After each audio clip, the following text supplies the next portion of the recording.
Oh my God, यही line आप कहोगे क्योंकि इस वीडियो में आप बहुत सारे ऐसे अमेजिंग फैक्ट्स को जानोगे जिस पे आप चाहकर भी यकीन नहीं कर पाओगे। मैं हूं आपदा मित्र सिकंदर सहानी और आपका स्वागत है आपदा मित्र वाई चैनल में। नंबर 10, एक बात बताओ, बिच्छू खतरनाक होते हैं। बचपन से हमें सब बताया कि घर में छिपकली दिख गई तो कोई प्रॉब्लम नहीं है, कॉकरोच दिख गया कोई प्रॉब्लम नहीं है। इंसानों के लिए खतरनाक थोड़ी है, लेकिन अगर बिच्छू दिख गया तो तुरंत जाके सबको बताओ, क्योंकि एक बिच्छू के डंक से मौत भी हो सकती है। जो खतरनाक प्रजाति है उनकी बात हो रही है, तो एक सवाल आता है कि बिच्छू इतने खतरनाक है, ये फिर भी इस दुनिया में ऐसी कई जगह है जहां पर लिटरली बिच्छुओं को पकाकर खाया जाता है। अब ये क्या हो रहा है भाई? दुनिया में China, California, Arizona, New Mexico, इन जगहों पे बहुत फेमस डिश है जिसे आप कहते हो ना दिल्ली में छोले भटूरे, वैसा यहाँ पर आप बोलोगे कि अरे बिच्छू फ्राई लगा दे, तो ये कैसे पॉसिबल? तो देखो, बात ये है कि बिच्छू के अंदर का जहर क्या होता है। एक सेट ऑफ प्रोटीन होता है, एक केमिकल होता है, और जब बिच्छू को गर्म किया जाता है, पकाया जाता है, जब पक रहा होता है ना, तो उसका प्रोटीन ब्रेक डाउन हो जाता है और वो जो जहर वेनम है उसका जो केमिकल स्ट्रक्चर है वो बदल जाता है। यानी सीधी भाषा में ये कि वो न्यूट्रलाइज हो जाता है पकाने से। और जो शेफ जो प्रिपेयर करते हैं बिच्छू फ्राई को, उनको पता है कैसे कुक करना है। तो यही कारण है कि बिच्छू का कच्चा जहर अगर आपके अंदर मार दे तो फिर आप खतरे में आ जाओगे। फिर भी जब उसको खाने के लिए तैयार किया जाता है केयरफुली उसको प्रिपेयर करके, तब वो डेंजरस नहीं होता है। सब्सक्राइब करने के बाद बेल आइकॉन पे क्लिक करके ये जो ऑल वाला बटन है इसको हमेशा ऑन रखना, ताकि आप तक अमेजिंग वीडियो पहुंच पाए, और वीडियो को लाइक जरूर कर देना। ये बड़ा अजीब है। आपने सोसाइटी में देखा होगा कि कैसे 20 साल की लड़की 40 से 45 साल के लड़के से शादी कर रही है। ऐसा भी होता है कि 20 साल वाली 50 साल वाले आदमी से शादी कर रही है। तो एक सवाल आता है कि इस पूरे धरती पे एग्जैक्ट एज गैप है, कोई न कोई होगा ना जो लिस्ट के टॉप में होगा कि लड़की 18 की होगी, लड़का 80 से 90 का होगा। हाईएस्ट कौन सा है? तो एक्चुअली में जो ऑफिशियल रिकॉर्ड्स मेंटेन करते हैं वो Guinness book of world record वाले, उन्होंने इसका जानकारी रखा है। ये देखो वो पेज जिसमें यही इंफॉर्मेशन मेंशन्ड है। गेटरूड ग्रूव जेनवे जब 18 की थी तब ये जॉन जेनवे से शादी की थी, जो कि 81 साल के एक्स आर्मी थे, और 81 में से 18 तो आएगा 63, तो 63 इस धरती का हाईएस्ट शादी वाला एज गैप है। ऑफिशियली प्यार किसी भी उम्र में हो सकता है। इस चीज को लिटरली नेक्स्ट लेवल पे ये घटना हमें दिखाती है। अब कमेंट आएंगे कि भाई प्यार नहीं था, लालच था, ये वो आप लोग कमेंट में डिस्कस कर लो, उसके बारे में मैं कुछ नहीं बोलेंगे। फैक्ट नंबर 8, आपको ये बात पता ही होगा कि ज्यादा ओवरवेट होने से बीमारियों की चांसेस ज्यादा हो जाती है। तो अमेरिका के सर्वेस में ये पता चला है कि वहां पर लगभग 30% लोग ओवरवेट है, यानी 100 में से 30 लोग। और भारत में ये 5 से 10% के बीच में, क्योंकि आबादी ज्यादा है।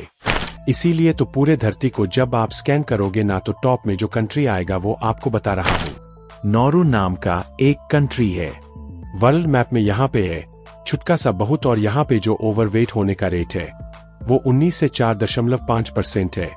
इसके विकिपीडिया पेज पे आप यहाँ पे देख सकते हो कि WHO वर्ल्ड हेल्थ ऑर्गेनाइजेशन ने ही इस बात का एस्टीमेट किया है। मतलब इस देश का 19 से 4% लोग सब मोटे हैं।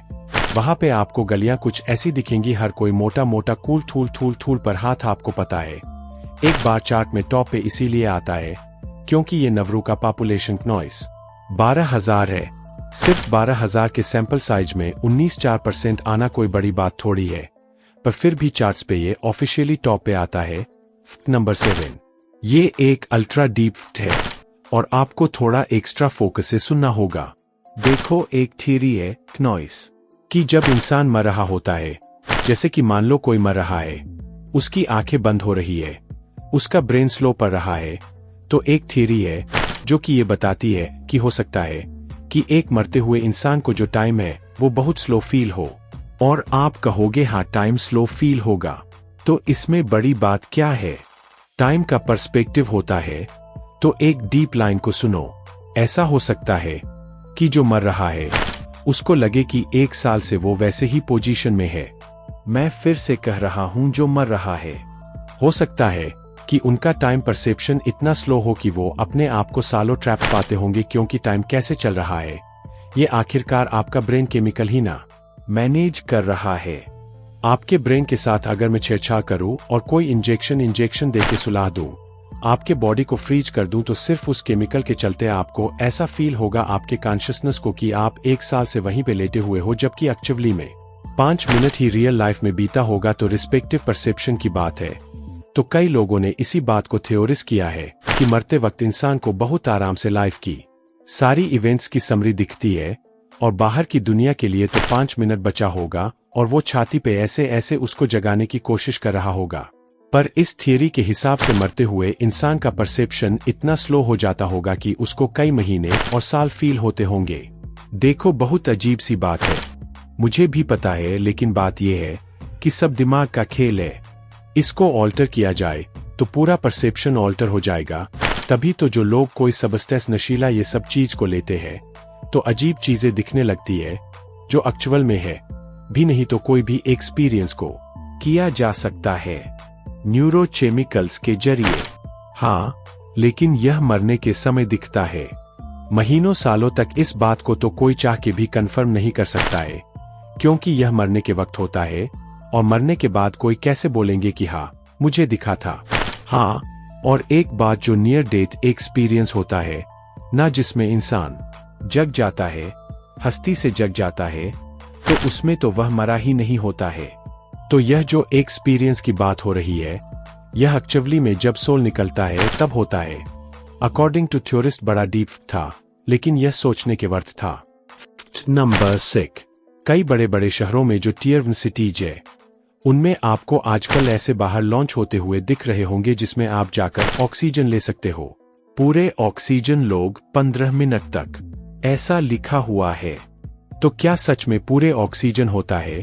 तो ज्यादातर लोगों को पता है, पर जिनको नहीं पता है उनको बता दूं कि अभी पूरे ऑक्सीजन लोगे तो फिर तो मर जाओगे यार। देखो, पूरे ऑक्सीजन पूरे ऐसा आपको दिखता होगा, लेकिन उसका एक्चुअल मतलब ये होता है कि वहां आपको साफ हवा मिलेगा जो आप नॉर्मल हवा ले रहे हो, जिसमें 500 एयर क्वालिटी है। AQI तो वहां पे आपको पूरे हवा मिलेगा 0 AQI वाला नॉइस। तो वहीं पोल्यूशन को देखते हुए ऐसी सर्विसेज लॉन्च हो रही है और मुझे बड़ा डर लग रहा है। पहले हॉलीवुड मूवीज के सीन्स में देखा करते थे कि ऑक्सीजन खरीदने के लिए लोग आ रहे हैं, अब तो एक्चुअल में होते हुए दिख रहा है। ऐसा मुझे क्यों लग रहा है कि डार्क फ्यूचर वो वाला सीन एक्चुअली में आ चुका है। नंबर 5, देखो, आपको कभी कभी किसी इंसान के माथे के ऊपर कुछ ऐसा दिख सकता है। ये देखो, इसकी बात हो रही है। क्या होगा ना, एक तार यहाँ लगा रहेगा कान में और एक लगा रहेगा सीधा जो आप देख रहे हो माथे के ऊपर, और ये माथे के अंदर जा रहा होगा नॉइस। तो ये देख के तो आप चौंक जाओगे कि अबे ये क्या है, ये क्या लगाया है। तो मैं आपको बता दूं, ऐसा कभी दिखे तो समझ जाना वो हियरिंग एड इम्प्लांट क्या है, कि जिनके कानों से सुनाई नहीं देता उनके पास एक बहुत ही महंगा इम्प्लांट कराने का ट्रीटमेंट होता है, जिसमें सीधा चमड़े के अंदर डिवाइस लैंड करा के माथे के ऊपर, और वो डायरेक्टली माथे के अंदर सिग्नल भेजता है और लेता है और इससे सुनाई अच्छा सा देता है इंसान को। तो ये वियर्ड सा टेक वही है, कभी मेट्रो वगैरह में देख लो, किसी को तो चौंकना मत। इसे चोचक्लेयर इम्प्लांट कहते हैं। नंबर 4, मैंने इतने सारे फैक्ट्स बताया है स्पेस एस्ट्रोनॉट्स के बारे में, तो आप लोगों में से बहुत लोग पूछते हो कि एक बार आप बता दो मेरे को कि आप जो इतना कहते हो एस्ट्रोनॉट स्पेस स्टेशन में गए हैं, वहां तैर के जी रहे हैं, वहीं पे तो वहां अरे वो करते क्या है आखिर? अब जो सैटेलाइट धरती के चारों तरफ चक्कर लगा रही है वो तो अपना लगा रही है, कंप्यूटर से सेट है, तो आदमी वहां जाके रहता क्यों है जब सारी चीजें आजकल कंप्यूटराइज्ड हो गई है? और मान लो कि 5-6 लोग जाते हैं तो इससे कोई एक्चुअल फायदा भी होता है, मतलब जितना खर्चा लगता है उतना फायदा मिलता है। क्या होता है जाके तो देखो, इसका अवसर है। हाँ, पहली बात वह पे साइंटिफिक एक्सपेरिमेंट्स होते हैं। हाँ, इस अवसर को आप एक्सपेक्ट कर ही रहे होंगे कि हाँ एक्सपेरिमेंट करने जाते होंगे, लेकिन क्या एक्सपेरिमेंट तो वो नॉन ग्रेविटी में रहना खाना प्लस इंसान के हड्डी पर क्या असर हो रहा है ऊपर जो रेडिएशन है उससे कितने सेल्स डैमेज हो रहे हैं, यह सब पता लगाते हैं, यानी खुद के ऊपर डार्क एक्सपेरिमेंट करते हैं। एस्ट्रोनॉट्स पर ऐसा क्यों? ये करने की क्या जरूरत है? तो बात यह है कि इंसान का फ्यूचर मार्स पे है या फिर कहीं भी और है। तो अगर स्पेसशिप पे बैठ के हम वहां गए तो जितना टाइम लगेगा जाने में मार्स प्लेनेट तक, उतने दिनों तक रहना होगा, ना कई सालों तक। तो इंसान रह पाएगा कि नहीं, या फिर एकदम हड्डी बनकर सिकुड़ जाएगा? पूरी तरह से ये सब जानना होगा और इसीलिए वो जाते हैं। तो पहला मैं आपको बता दिया, साइंटिफिक एक्सपेरिमेंट्स। दूसरा है मेंटेनेंस। देखो क्या है, ना कि स्पेस स्टेशन के अंदर, जैसा कि आपने गेस कर लिया होगा, बहुत कॉम्प्लेक्स पार्ट्स होते हैं। और हाँ, वो ऑटोमेटेड कंप्यूटराइज्ड है 19%, लेकिन जो 10% चीजें हैं वो मैनुअल भी है, और उसी को ट्वीक करने एस्ट्रोनॉट्स जाते हैं। इंसानों के बिना इंटरनेशनल स्पेस स्टेशन जो पूरा सैटेलाइट है वो ठीक से काम नहीं करेगा। फैक्ट नंबर 3 को यह कमेंट देखो, यह बहुत ही इंटरेस्टिंग सा कमेंट है। मंथ का सीक्वेंस इस तरह होना चाहिए: 7 पे सितंबर, 8 पे अक्टूबर, 9 पे नवंबर, 10 पे दिसंबर। ऑक्टोपस को ऑक्टोपस इसीलिए बोला जाता है क्योंकि उसके 8 हाथ होते हैं, ऑक्ट 8। तो का मतलब असल में 8 होता है। पर अक्टूबर कौन सवा महीना है? 10वां महीना, 10वां महीना अक्टूबर, 11वां महीना नवंबर, 12वां दिसंबर। पर अक्टूबर तो 8वां होना चाहिए, नवंबर 9वां होना चाहिए, और दिसंबर 10वां हो के साल में, पूरे एक साल में परफेक्ट 10 महीने होते हैं और कैलेंडर खत्म हो जाते हैं। ये एक आइडियल कैलेंडर होना चाहिए। पर अक्टूबर 10 महीना क्यों है? तो देखो, जो आइडियल कैलेंडर की हमने बात की, इस साल में 10 महीना होना चाहिए खत्म, 12 क्यों ला दिए? तो असल में मैं आपको बता दूं, पहले 10 महीने का ही कैलेंडर होता था सिंपल। 10 महीने का एक साल, फिर 10 महीने का एक साल, फिर 10 महीने का एक साल। हिसाब क्लियर था। जनवरी और फरवरी को लास्ट में जाके ऐड किया गया अराउंड 700 BC में, यानी भाई बहुत पहले। तब सब महीने एक एक ब्लॉक आगे चले गए, इसलिए अक्टूबर 10वां महीना हो गया, और तभी महीना जो है वो अपने प्ले से आगे चला गया। फैक्ट नंबर 2, आप लोगों में से बहुत लोगों ने ये पूछा है कि डॉलर के हिसाब से सबसे वीकेस्ट करेंसी कौन है? या फिर आप ये कह सकते हो कि आपके पास मान लो कि 100 रुपए है, तो इस 100 रुपए का जो नंबर आपको दिख रहा है नोट पे, आप पूरे धरती पे, पूरे विश्व में ऐसा कौन सा एक कंट्री है जहां पे आप जाओगे तब आपका ये 100 रुपए जो आपके हाथ में है उसका नंबर सबसे ज्यादा बढ़ जाएगा? तो वो है ईरान। ईरानियन रियल जो है वो सबसे वीकेस्ट है, क्योंकि आपके हाथ का 100 रुपए वहां पे जाके 50,000 नंबर में बदल जाएगा।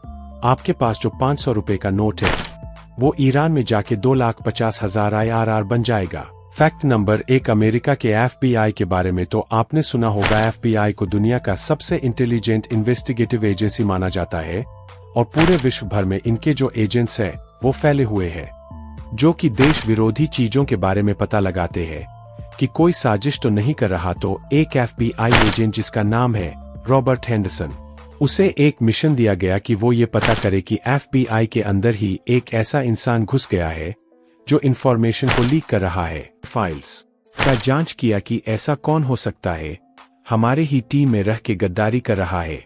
फिर 2-3 महीने बाद ये पता चलता है कि जिसको ये काम सौंपा गया था, यानी रॉबर्ट, जो रॉबर्ट अभी मैंने बोला वही था गद्दार। अमेरिका के FBI में जो रॉबर्ट था वो असल में रशिया का KGB एजेंट था। अमेरिका और रूस के बारे में जो टेंशन है वो तो आपको पता ही होगा। रशिया का एक एजेंट FBI में काम कर रहा था, और देखो कितनी अजीब बात है, गद्दार है। टीम में इस गद्दार को पकड़ने के लिए गद्दार को ही सारा फाइल और काम सौंपा गया, और आप यकीन नहीं करोगे ये पकड़ा गया था 2001 में, और ये काम कर रहा था 1979 से 22 सालों तक ये काम करता रहा। अमेरिका का मोस्ट इंटेलिजेंस डिजास्टर, इस केस के बारे में बहुत कम लोग जानते हैं, लेकिन ये रियली में मूवीज के क्लोज, बिल्कुल मूवी की तरह अगर कोई एक्चुअल में घटना हो सकती है ये इंटेलिजेंस एजेंसीज को लेकर, तो वो यही है।